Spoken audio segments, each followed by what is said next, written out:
Se Deus fizer, Ele é Deus. Se não fizer, Ele é Deus. Aleluia, povo de Deus. Mais uma vez estou aqui diante da presença do Senhor para trazer uma palavra de Deus para o meu e para o teu coração. Aquilo que Deus quer falar conosco essa tarde, né? Eu estava ouvindo aqui esse louvor onde fala, né? Se Deus fizer, Ele é Deus. E se Deus não fizer, Ele continua sendo Deus. Se curar, Ele é Deus. E se não curar, Ele continua sendo Deus. Se Ele levantar, Ele é Deus. Mas também se não levantar, Ele continua sendo Deus. E esse louvor, ele falava muito no meu coração, diante da palavra que Deus colocou hoje no meu coração para ler para os irmãos que estão aqui a me ouvir. Que estará em 2 Crônica, capítulo 34, versículo, a partir então do versículo 22, vamos ler principalmente o 27, que diz assim: Porquanto teu coração se estremeceu e te humilhaste perante Deus, ouvindo as suas palavras contra este lugar e contra os seus habitantes, e te humilhaste perante mim, rasgaste as tuas vestes e choraste perante mim, também eu te ouvi, diz o Senhor. A palavra de Deus está falando quando a profetisa Hulda, né? Ela profetizou a ruína de Jerusalém, né? Na época do rei Josias.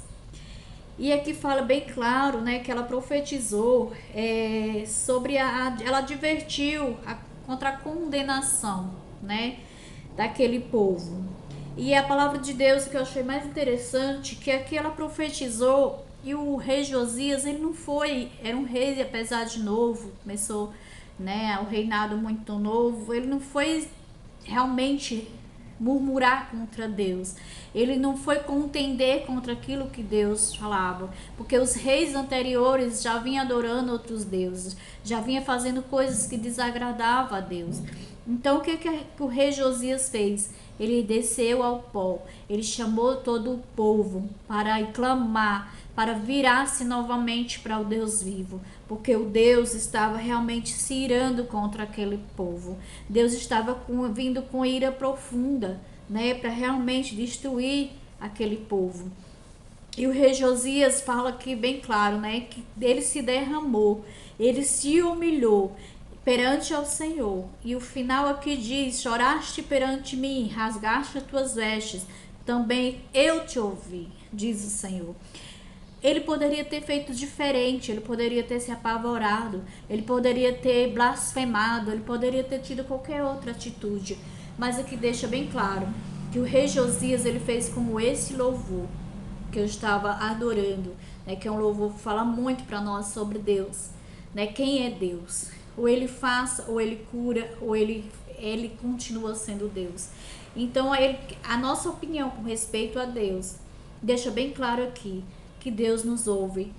Às vezes o não de Deus, a gente não sabe receber um não de Deus, porque muitas vezes a gente ora para algo acontecer e a gente vê que às vezes Deus faz 99 e a gente, como diz o ditado, e no momento que a gente ora para que Deus nos entregue algo e Deus diz não, que Deus pode responder-te com sim, Deus pode te responder com confirmação, mas Deus também pode responder como um não, porque o Deus, ele conhece o teu amanhã, o que vai se passar sobre a tua vida.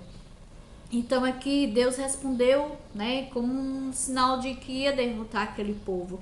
E muitas das vezes nós não sabemos diante do não o que fazer com o não de Deus. E Deus sempre fala conosco para a gente começar a olhar para trás, aquilo que Deus já fez por mim e pela tua vida. A gente olhar no retrovisor da nossa vida. Não somente aquilo que Deus não está te dando naquele momento, mas o que Deus já fez por ti lá atrás e o que Deus pode fazer por ti lá na frente. E esse momento de Josias mostra muito bem sobre nós, sobre isso. Quando a gente recebe um não de Deus, é porque o não de Deus para nós, ele é um sim. Porque Deus sabe o que é o momento que nós estamos precisando. Deus sabe o que é que nós estamos passando. Deus sabe aquilo que é melhor para mim e para a tua vida. E muitas vezes a gente quer voltar para cativeiros que Deus já nos tirou de lá. A gente quer voltar para situações que Deus já nos libertou. E a gente tem que olhar não somente para o não de Deus, porque Ele às vezes nos dá um não, mas Ele quer saber até onde o nosso amor está vingado, se é nele ou se é nas bênçãos que Ele não pode nos dar.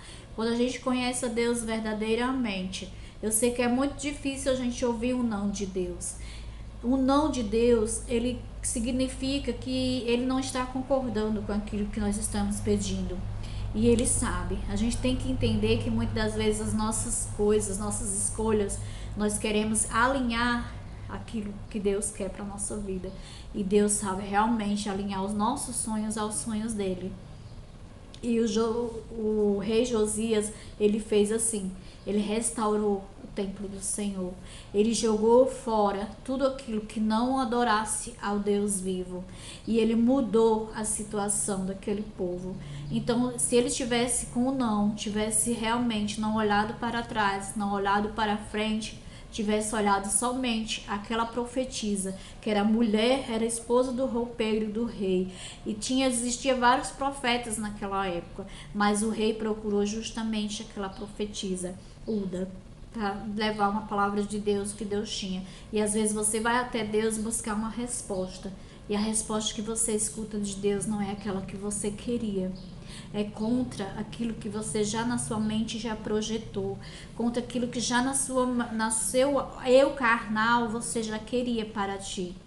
Por isso que hoje muitas das pessoas elas não se direcionam e acabam sofrendo, acabam não colocando diante de Deus os teus projetos. E quando a gente é direcionado por Deus, tudo que a gente vai fazer, até o não de Deus, eu tenho como ao nosso favor. Porque Deus, irmãos, Ele conhece. Lá em João, se eu não me engano, é João 13:7, ou é 7:13. Se não me recorde a memória, fala assim: o que eu faço hoje, você só entenderás amanhã. E isso é verdade. Muitas das vezes as coisas que Deus faz na nossa vida, nós não entendamos agora. Eu já passei por muitas situações que eu só vim entender que as dores e as decepções que eu passei lá atrás era um sim de Deus. Um sim de Deus não para aquilo que eu queria, mas um sim de Deus para aquilo que eu vivo hoje. E a gente tem que pensar, a gente tem que olhar no nosso retrovisor atrás, de onde Deus já nos tirou, de onde Deus já nos guardou, de onde Deus já nos livrou, e olhar à frente o que Deus pode nos proteger, o que Deus tem, a promessa que Deus tem lá na frente para as nossas vidas. Não somente a promessa, mas uma eternidade ao lado dele. Isso nada compra, isso nada se ganha à toa. É realmente andando em obediência com esse Deus. É realmente independente de que Deus vai te dar a bênção que você quer, como diz o louvor. Que Ele continue sendo Deus na tua vida. Que Ele continue sendo Deus na minha vida. E esse louvor, ele fala muito ao meu coração. Porque muitas das vezes a gente vai à casa de Deus, a gente vai quando a gente está cheio de propósito, a gente está cheio de coisas para ir buscar. A gente está cheio de bênçãos ou então de livramentos ou de angústias. E a gente vai por algum outro motivo, menos por amor ao Senhor Jesus. E é esse amor que Deus quer para mim e para você. Que você medite nessa palavra. Em nome de Jesus. Amém.